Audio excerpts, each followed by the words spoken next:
You know, I've watched you. Sometimes our people disagree with you, but 3FM. I mean, I understand some of your approach. I mean, sometimes we take a hard bite. It helps us as politicians. Nowadays, when I listen to you, I even panic. Why? Maybe, hey, Why do you panic? the way you, Papa, you know Papa. Figuratively, he bites as hard as he can. Okay. And of course, when he puts his fangs into you, you certainly feel it. I think it prickles. Watch Johnny's bite.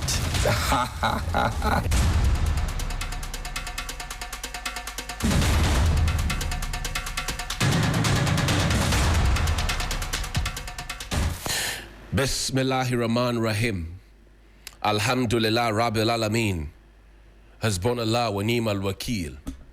The Lord is my light and my salvation. Whom shall I fear? And yea, though I walk through the valley of the shadow of death, I will fear no evil, for you art with me. Thy rod and thy staff, they comfort me. Thou preparest a table before me in the presence of my enemies. You anoint my head with oil. My cup runneth over, and surely goodness and mercy shall follow me all the days of my life. And I will dwell in the house of the Lord forever and ever. Amen. Assalamu alaikum. It's Wednesday, the 4th of June. Welcome to Johnny's Bite. For the elements within the NDC, today will be a good time to pause and reflect on something that happened many, many years ago. Some call it June 4th, some call it 4th of June, some call it 4 June. I remember as a child that back in the day, the Independence Square by now will be full. People will be doing gymnastics and march pasts and parades, and at the time, Chairman Rawlings will be addressing the whole nation on what happened. At the advent of the Kufuor regime, it was outlawed. It is a new NDC government in. Will they bring it back? I don't know. And then there are those who remember their days of pain because of June 4. They also will have their day, and they will insist that it should continue to be outlawed.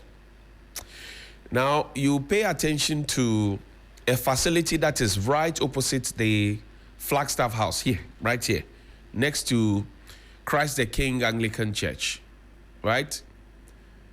Christ the King Catholic Church, sorry, not Anglican Church. Christ the King Anglican Church is at Sakumono. This is Christ the King Catholic Church, right here, opposite the Flagstaff House. There used to be a small square there where some activities happened in commemoration of June 4, 31st December, and all of that. And I can tell you on good authority that for the past 8 and more years, that facility has not been taken care of. It has not been painted. You can see cracks on the ground. The mini pillars that you have there, you can see cracks in it. It doesn't look nice. So my conversation is this. If you don't want it, take it off. But to have it there and not take care of it, and for it to look like a sorry state right opposite the seat of the government, the executive, the presidency, is actually an embarrassment and a shame. Right on the highway, next to the highway. Because this Liberation Road connects all the way to Medina, Denta, all the way to the very top. And there are very important places around the area. 37 military hospital or teaching hospital, many different important places there. And right opposite the Jubilee House or the Flagstaff House, whichever it is you want to call it, because we are confused people. We don't know what we want to call the seat of government, because Regime A comes, they have a different name. Regime B comes, they have a different name. Whatever it is. But right opposite it. And it's there. I'm not making it up. If you're driving past this morning, you can check it out. On the right-hand side, before Christ the King Catholic Church, right before the traffic lights, you see it. It's an embarrassment. But what do I know? I'm just a small boy. Yesterday was 10 years since the victims of the June 3 disaster, the filth, flood, and fire. The day of shame, the day God died, the day people's hopes and dreams were shattered in this country, was marked yesterday. They were there. Senor Husi and many others were there. We were there as well as press. The victims were there. Some of their benefactors were there as well. The understanding that I got, having spoken to 2 of the victims in studio yesterday, Salim and Solomon, 2 of them, as I spoke with them, and there was also a queen mother from Italy. She's a Doma Hinkro queen mother. She's a caterer as well who's been helping them. was that the government, and I'm not talking about MPP or NDC government, I'm talking about the government of Ghana. Mind you, the June 3 disaster happened in 2015 under John Dramani Mahama. He made a pledge to the people to set up a fund. That's what they say. They insist on that. That he made a pledge to set up a fund to take care of them. In advanced countries, they would have been found jobs, a certain small accommodation would have been found for them to house them as a shelter of a sort. Because as we speak now as a country, we don't have shelters. And I insist that if the people had shelters, they wouldn't have gone to that filling station. But the promise was made to them that there was going to be a pledge. Well, John Mahama did not stay to fulfill his pledge because the people of Ghana at the time in 2016 decided that he was not fit for purpose as president. They voted him out. They believed in the alternative. After the alternative had been in power for 8 years, the people still came back to tell me that that pledge that was made to them in 2015, which was unfulfilled, right, still has not been fulfilled. And we are 10 years on. The scars, the pain, the trauma still lives with them. And at the time, I worked at TV Africa at the time. So people think that, he just sprang up from nowhere. He's just here. TV3 has given him a platform. He's on 3FM and every day. I didn't spring up from somewhere. I said, my journalism started from Kufuor Part 2. Yeah. Kufuor Part 2. When people were begging for power, I was earning salary and paying my taxes to the state. Yesterday, the understanding was that aside the $200,000 that the Beninois government gave as support to the people who got injured, which they say not all of it was given to them, the government of the Republic of Ghana has not paid attention to its own people. 10 years on, their stories have not changed. There was Solo's story that was totally different. Erica J at NEIP had seen the gentleman, the blogger, what's his name, my brother, Kobe Che's video. His picture as well with Solomon. Solomon, when the thing happened to Solomon, was a very young boy, small boy. When it happened, his father tried to help him, but it didn't work. He couldn't continue his education because if you see his face, it's literally disfigured. He looks, for want of a better expression, sorry about that, scary. I can't show you the photos. The children in the school were afraid of him. So he had to truncate his education. Stopped. He couldn't go to school anymore. Now Solo begs on the streets to look for money. And he says that he doesn't even have a place to sleep. So what does he do? He keeps walking around. When night falls, he finds any place that he thinks is suitable and lays his head and sleeps. That is Solo's story. The other gentleman is a driver, a trotro driver, but nobody wants to give him a job. He has had 18 different surgeries on his head alone. 18. The doctors at 37 can bear witness.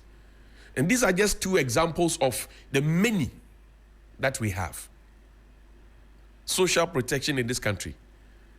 10 years on, have we learned any lessons? 10 years on, have we sorted the people out? 10 years on, have we done anything right? 10 years on, have we rewritten the narrative? I'll tell you what we've been doing 10 years on. 10 years on, people are still building at Ramsar sites. Lindor Klu is busy sacking them from there. Henry Cortes did his part. Titus Glover came, he did his part. Lindor Klu is doing his part. Oko Vanderpoel came, they're doing their part. 10 years did we learn a story. Put it up there. And you find educated people at Ramsar sites. And we were one of the first countries that signed onto this whole Ramsar agreement in Iran in 1971. We were part of the first group. Everything we signed. Everything we are in a hurry to sign. 1971, we signed it. We declared 6 areas in this country, wetlands and Ramsar sites. People go and fill. They fill. Go to Dansoman, the Begbese, the Glefe, the Jatakpo areas. Go there. Go and check. People are filling water bodies just to build. The local assemblies look on, they watch. Do you think that somebody who does not have the wherewithal, has not been to school, except will have such money to go and build? And when the demolitions were happening, you could hear the people reacting. They were speaking very good English. At a school, alewolong, shalewolong, alo awatale shalewolong. Mo shatare so omunim humem. What's a Ramsar site? Look, give me the slides quickly. Congratulations to Linda Oklu. Congratulations to you, but for you to know that Accra is still dark. Accra is dark. Some of the street lights are not working. You promised us 50 days. The 50 days have come and gone. You are doing a good job there at the Ramsar sites, but you made the promise that about 70% of Accra will be lit. It's been more than 50 days. Good morning to you, Regional Minister. The Convention on Wetlands is the intergovernmental treaty that provides the framework for the conservation and wise use of wetlands and their resources. Almost 90% of UN member states from all the world's geographical regions have acceded to become contracting parties. Now, the convention is... go on, we've done this already, the 1971 bit. Let's see the other one. So quick. Now, this is a convention that we signed on to. So why are we going back on our words? Why are we going back on our words? I think we can do better as a country. Now, yesterday there was a heated argument in Parliament. Some say it's de-levy. The minority leader, my good friend, Osahin Alexander Kwame Apenyomakin, says it is e-levy, because the short form of energy is E. So it's e-levy being brought back. Let's read the proposal that was sent, the motion that was sent to Parliament by the Finance Minister. And there are only two things I'll say about that. Quickly. Let's read that. We don't have too much time. The object of the bill is to amend the Energy Sector Levies Act 2025, Act 1135, to increase the rate of the energy sector shortfalls and debt repayment levy in order to raise additional revenue to support the payment of energy sector shortfalls, reduce energy sector levy debt, and stabilize power supply. The power sector is the biggest economic and fiscal risk presently faced by the country. This could lead to major crisis if not addressed.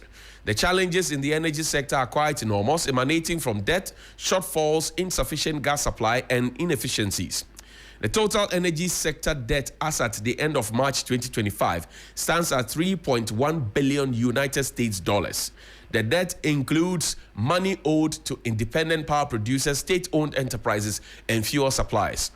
Due to non-payment of bills owed by ENI and CAPA, the World Bank International Development Association guarantee of $512 million United States dollars and Ghana National Petroleum Corporation guarantee of $120 million United States dollars were completely drawn down.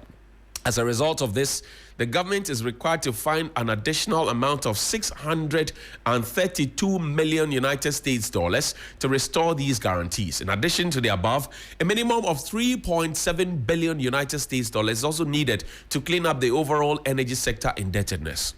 Furthermore, the electricity sector of the country has experienced a significant shift over the years, with the country now heavily reliant on thermal power generation to supplement hydroelectric sources. The cost of liquid fuel to power the thermal power generation plants is not included in the current electricity tariff build-up, resulting in a significant revenue shortfall for the procurement of liquid fuel. According to the Public Utilities Regulatory Commission, an inclusion of the cost of liquid fuel in the price build-up will lead to an increase in electricity tariffs by over 50%. Government considers that this increment will have a higher negative impact on industry and household income. Government will therefore require $1.2 billion United States dollars in 2025 to procure liquid fuel for power generation alone. To help raise additional revenue to fund the need in the power sector, government is proposing an increase in the energy sector shortfall and debt repayment levy. The impact will soon will be absorbed by the gains made from the strong performance of the city. With the increments, there will be no there will be no increase in the export price of petrol and diesel in the next pricing window beginning today if the levy is increased. The levy will serve as dedicated source of funding to the energy sector, and the proceeds will be earmarked for the procurement of liquid fuel for power generation, given that the current electricity tariff paid by consumers does not include the cost of fuel used for power generation. The decision to increase the levy on petroleum prices is based on the need to find a balance between ensuring stable power supply while promoting the financial stability of the sector. The bill that seeks to amend the schedule to Act 1135 to increase the energy sector shortfall and debt repayment levy to augment the energy sector support account and ensure the availability of fuel for backup generation. Dr. Kaysel Atuforsin is Member of Parliament. He's also Minister responsible for Finance, dated the 2nd of June 2025. As a Facebook post, and I agree with him. You see, the government may have a clear vision and a clear intention of what they want to do. Pretty much like e-levy. The government of the day was so sure that if we passed e-levy, we were not going to IMF, we're a proud nation, E-levy was going to help us to pay road contractors, whatever, to go and pay NHIS debt, we'll pay this, we'll pay this, we'll pay that. We imposed e-levy, jobs will be created, All the things that were said about e-levy did not materialize. You know why? There was a pushback from the people regarding e-levy. You know why? Because the consultation that had to be done with key stakeholders were not done. If you look at the template for e-levy, for example, right from the House of Parliament agreeing on the threshold, whether 1% or 1.5%, the pull and push, which later came into the public domain. And then we went to Parliament and then we had a pushback and came and then said, look, let's have 16 town hall meetings in 16 different regions. The government of the day at the time did only 6 town hall meetings, rushed back to Parliament to pass e-levy. In the final analysis, the presidential candidate of the group that imposed e-levy against the will of the people came to say, look, if you vote for me, I will cancel e-levy. It was a major thing. The people of Ghana did not believe. The goodwill at the time had been depleted. We are going to impose another tax on the people of Ghana. Question: how much stakeholder engagement has been done? Or are we following the failed example of how e-levy was imposed and subsequently repealed? I'm asking you. Have you done your consultations well? Have you done your stakeholder engagement well? Because people have started their calculations already that you are giving them money literally by reducing the price of fuel at the pump. They are happy, they are enjoying it. You are asking drivers to cut down their fares by 15%. Some are doing. I hear the people at a dental lighthouse, they are not doing it. The drivers wait. After 6 p.m., they park their cars, they wait. They don't move. They are not going anywhere. At 10 p.m., when it is almost impossible for you to walk through the dark, they say they are charging 10 cedis, not 6 cedis anymore. In fact, they used to charge 6 cedis. Then when the 15% came, they said, oh, we are charging 5 cedis. Then after some time, they park the car. They won't go anywhere. So all the 1 cedi that they have given to you, they will park the car. Then you have gone to work with 5 cedis. When you are coming back and going home, they will charge you 10 cedis and get extra off the 1 cedi that they gave you. At Dental Lighthouse. The taxi rank there. And there's a sub-metro there. There's an assembly there. Yeah, they are watching. Everybody's watching. But I digress. I'll come back to this. The people are happy that you are giving them cheaper prices of fuel at the pump. But they are now complaining that, you have given us this, we are happy, we are praising you. Now you want to come and take 1 cedi of every liter. It shows that you have not properly engaged the people. If you had engaged the people, you'd have known that, we can't pay 1 cedi. We don't want to pay 1 cedi. We want to pay 30 pesos. We want to pay 5 pesos. Or we don't want to pay. Communication was the problem of the previous government. I told you at the beginning of this government that if you do not follow the rules, the goodwill that the people of the Republic of Ghana gave you, your defeat will be worse than what the MPP faced. We are on the ground. We go on the ground. Though. I told you yesterday that there's somebody at Teshi called Tete Tiinku. Some say he's a by force musician, whatever it is. If I'm not on the ground, I wouldn't have known him. We know the people on the ground, though, in the corners where you, in your V8 and your air conditions, you cannot go. We know the people there. Look, find me Kennedy Oklu's Facebook. He said something that's very profound, and I associate myself with it. Francis Kennedy Oklu on Facebook. He says, goodwill can be compromised rapidly through various means. One option is to focus on the low-hanging fruit, to take the people for granted. Goodwill can be compromised rapidly through various means. One option is to focus on the low-hanging fruit, to take the people for granted. You may have a case. The economy is bad. You may have the case. The books are bad. The economy was mismanaged. The sector was mismanaged. You may have a case with all of that. How much consultation have you done? That is the basis. That is the question. Because in opposition, look, find me here the Magbanes thing. In opposition, elements within this government, and I'm not picking on Edem, I'm just reminding us what was said then. Edem Magbana says Ghana loses $3 billion annually to corruption. Government is seeking to raise 1.1 billion through the draconian levy. It is clear the solution to the economic mess is not in imposing new taxes, but in cutting down the profligacy and corruption. Is there profligacy? Is there corruption? If we, for example, chase people, Operation Recover or Loot, come to me, Operation Recover or Loot, and we collect the money, can we use the money to defray these debts that we have? People are starting to do plea bargaining. Are they showing you where the money is? Tell the people, let the people know. That's why I said before that, let the people understand the real situation.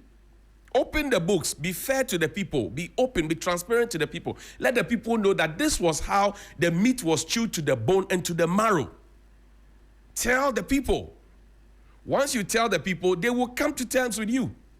But if you don't tell the people, you don't have stakeholder engagements with the people, power. If you do that, because that's what failed not so long ago, just about 5 months, 6 months ago, that's what failed. You don't want to be seen to be repeating that. What levels of consultations were done?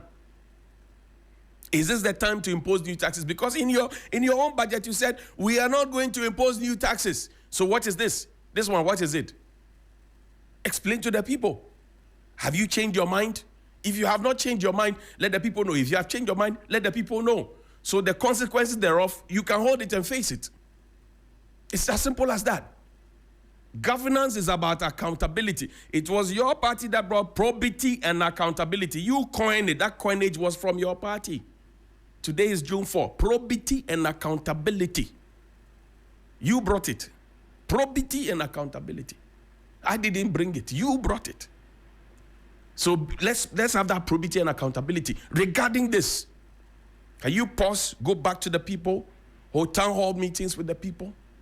Don't deplete the goodwill that the people gave you at the polls. You will regret, I'm telling you. Take me to the quarters of the nurses. Today is the 4th of June. Their big banner is there. And 2nd and 3rd of June, they're going to wear red armbands. Today, the nurses say, the Ghana Registered Nurses and Midwives Association, the strike roadmap, they say they're going to withdraw all OPD services, including public health services, ANC services, and all specialist clinic. Right? So that's the roadmap that they have. The Ghana Registered Nurses and Midwives Association, that's the roadmap that they have, right? Now, there were 3 or 4 unions that said, we don't support this strike action. Let's read that one, please. I just want us to travel through. Shadrach, indulge me a bit. Joint statement on the intended unilateral industrial strike. The leadership of the Union of Professional Nurses and Midwives, Ghana, the Professional Association of Psychiatric Nurses, Ghana, the National Association of Registered Midwives, the Ghana and the Ghana Registered Midwives Association wish to clarify our collective position regarding the industrial action recently declared by the Ghana Registered Nurses and Midwives Association. At a joint meeting of all nursing and midwifery unions held yesterday, the 27th of May 2025, it was unanimously agreed. It was unanimously agreed that no industrial action would be taken until further consultations had been held between the leadership of each union and their respective executives and members to assess the proposed roadmap for the implementation of the collective agreement on our conditions of service. Moreover, a scheduled engagement with the Minister of Finance intended to advance discussions on the collective agreement is yet to take place. We are therefore deeply concerned by the unilateral decision of the GRNMA to proceed with an intended industrial action starting 2nd of June 2025 per their press release earlier today on the 28th of May 2025. In direct contradiction to the collective resolution, such action undermines the professional cooperation and unity the sector urgently needs. We affirm our commitment to securing the implementation of the collective agreement. However, we maintain that such progress must be achieved through structured dialogue, right? It must be achieved through structured dialogue, mutual respect and coordinated efforts. Unilateral actions risk weakening our collective stance and may undermine the welfare of the very professionals that we seek to represent. Accordingly, we wish to state that UPNMG and then also, sorry about that, there's a bit of a challenge here. Let me quickly get this over and done with. Okay, the UPNMG, sorry about that, the PAPNG, NARMGH, and GRMA are not part of the intended industrial action declared by the GRNMA. We urge all our members to remain at post and continue delivering the essential health services. 3, we remain committed to engaging key stakeholders, including the Ministry of Health and the Fair Wages and Salaries Commission, to ensure the timely and coordinated implementation of the collective agreement. This was what the other unions wrote. Great. Now, the Ghana Registered Nurses and Midwives Association wrote yesterday, right, in response. No, there's there in your folder.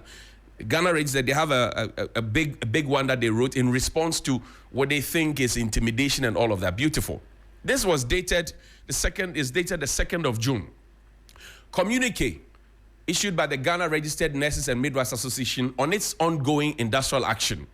Sequel to the association's press conference held on the 29th of May 2025, the leadership of the association has observed with interest the posture of the employer and wishes to state as follows. 1, the intimidation, divisive, and false narratives will not work. The ministries, this one sounds like me, intimidation will not work. The Ministry of Health should channel its energies towards getting approval of the collective agreement from the Ministry of Finance and implementing same. That is what Ghanaian nurses and midwives are calling for. The primary aim of leadership is none other than to get the collective agreement signed in May 2024 approved and implemented without any further delay. All nurses and midwives in Ghana are called upon to remain focused, resolute, and unperturbed, because the fight we see we are on is a just one. Collective agreements are sacred, and their implementation period must end before they are renegotiated. Every well-meaning nurse and midwife in Ghana is therefore encouraged to adhere to the roadmap of actions already communicated. You are hereby informed that the withdrawal of OPD services should go along with withdrawal of emergency services. You hear? 3, rotation and trainee nurses and midwives are hereby notified to fully participate in the actions outlined in the roadmap. Remember, you work under direct supervision of your seniors, without which you are liable to be held responsible for any mishaps. Therefore, follow the roadmap of actions diligently. We are thankful to the press for carrying our voices to Ghanaians to let them understand the frustration we are facing as a result of the overly delayed approval and implementation of our collective agreement. We thank our members of parliament who have called on the employer to implement our collective agreement without further delay, and call on parliament to pursue this advocacy to avert the total shutdown of nursing and midwifery services by 9th of June 2025. We are grateful to the nursing and midwifery fraternity for the deep sense of solidarity and urge you to all to remain vigilant and united and steadfast as we collectively fight the justice for the justice of the for the non-approval and non-implementation of the collective agreement. Perpetual Forian Pofo is president, and Dr. David Tinkeran Chum is general secretary. Somebody says Perpetual is not in the country; he's gone to Geneva. But there's a new press release. Put it up there quickly. The new press release. Right? 2 unions have also written 2 press releases, and I'll go to the court matter that was mentioned yesterday. Yesterday, nurses were all over on social media. So they were literally calling the psychiatric nurses, they were calling them a breakaway group. That's what they were calling them, a breakaway group. Okay? And I was asking myself, how are they a breakaway group? I'll tell you why. Were they at the table at the time the agreements were reached? What did the court say? Did the GRNMA pay them some compensation in good faith? It is a court document. We will read it together. So that those who say, oh, those journalists, we don't do a lot of background check. We had all those documents. We just didn't want to put them out because we were also trying to be very, very measured. But since we are deciding to go the long haul, we will all go the long haul. Find me Madam Perpetua's video. Hold on to that video for me.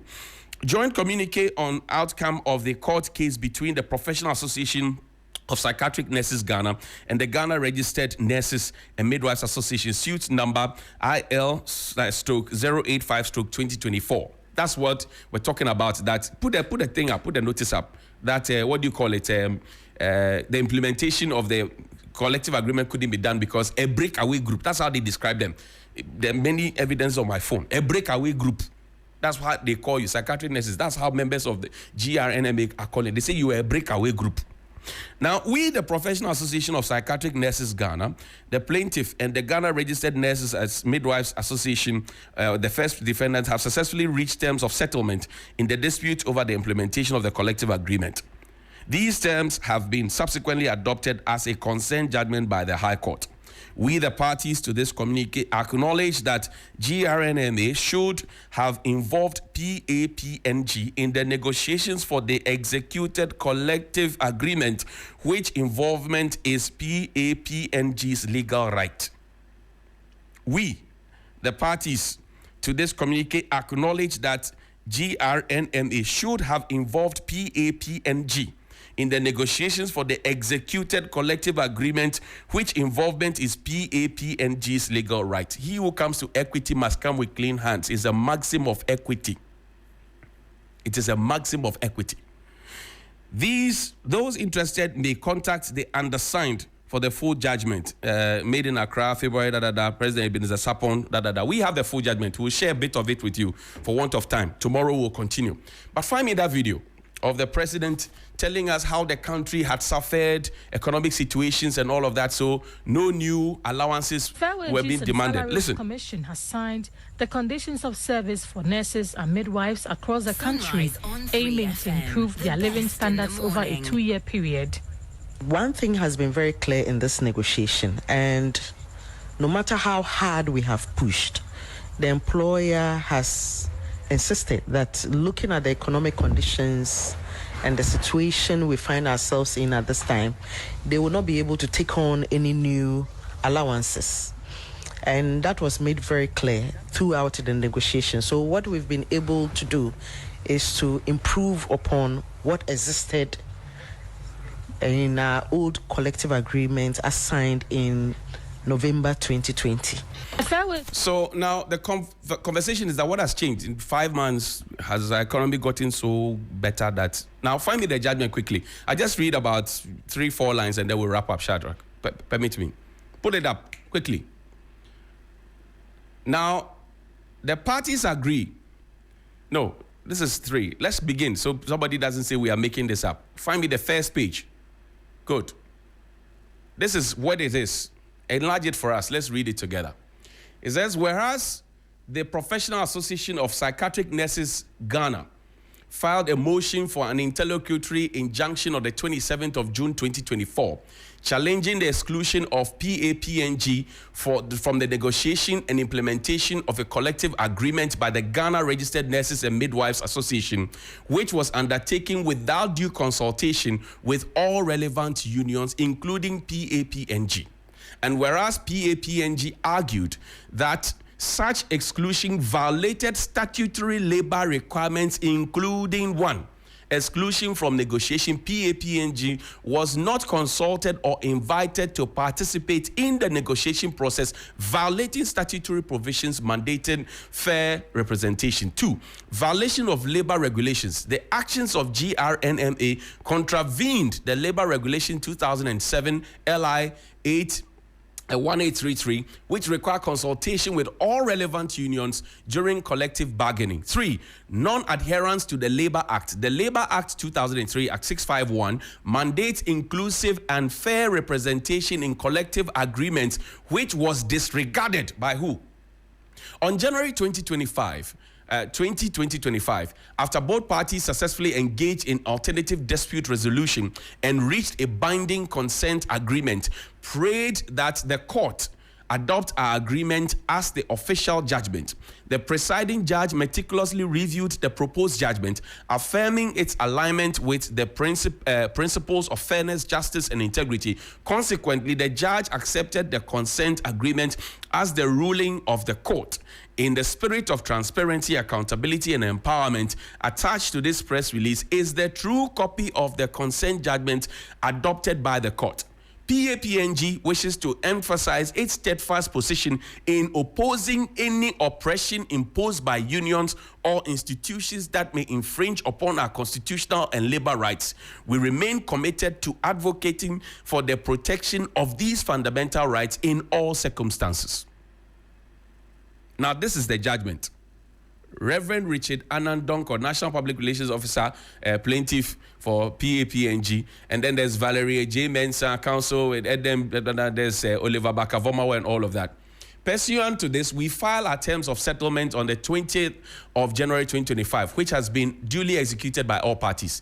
Counsel for defendants, my lady, we confirm this position by court. That's the court's decision.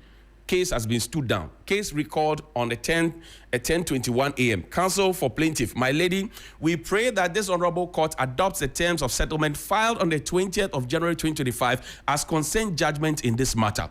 Counsel for first defendant, my lady, we associate ourselves with the submission. All the counsel are aware of these terms of settlement, which has been filed to be adopted by the court. The consent by the judgment, the consent judgment. By writ of summons on statement of claim issued at the Accra High Court on 25th June 2024, the plaintiff claimed against defendant the following reliefs. A declaration that the first defendant has engaged in persistent series of conduct calculated to sabotage the operations of the plaintiff by obstructing a certification, onboarding process, and ability to function effectively as a trade union. 2, a declaration that the persistent actions of the sabotage and obstruction by the first defendant offended the plaintiff's constitutional rights to form and join any trade union of their choice under Article 24 of the 1992 Constitution. 3, a declaration that the plaintiff was entitled to be consulted and, where appropriate, to participate in the negotiations towards reaching a collective agreement.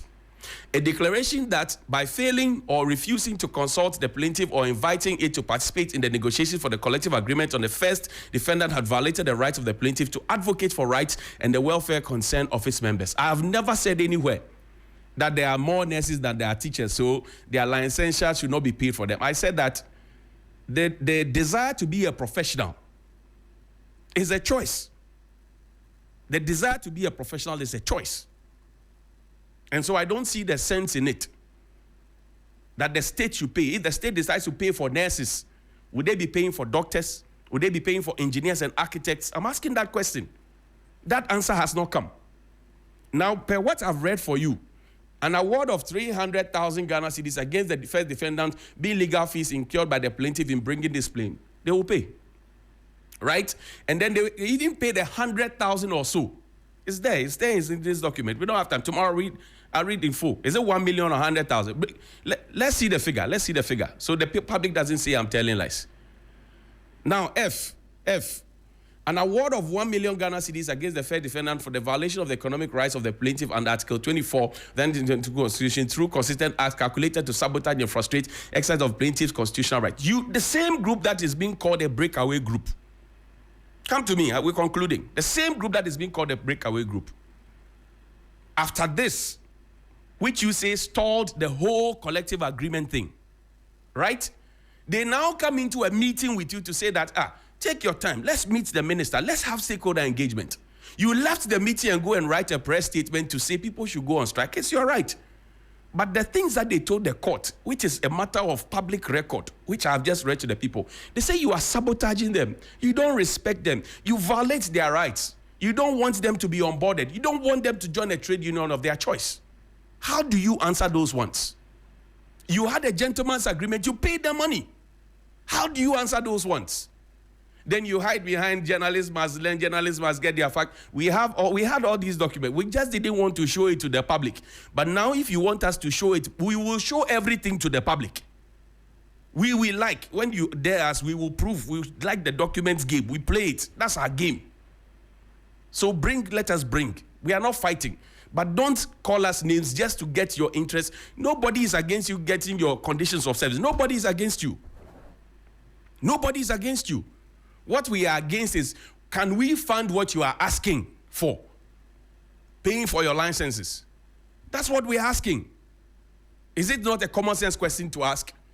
Because at the signing last year, you said that our economy was bad, so you won't demand any new whatever it is. The people also say that you did not include that when you were going to the table because we could have had a divergent opinion. You say you will not understand. Please call me 055-924-2717 and 055-691-0154. Good morning. Yeah, good morning, Johnny. Alaji Peter T.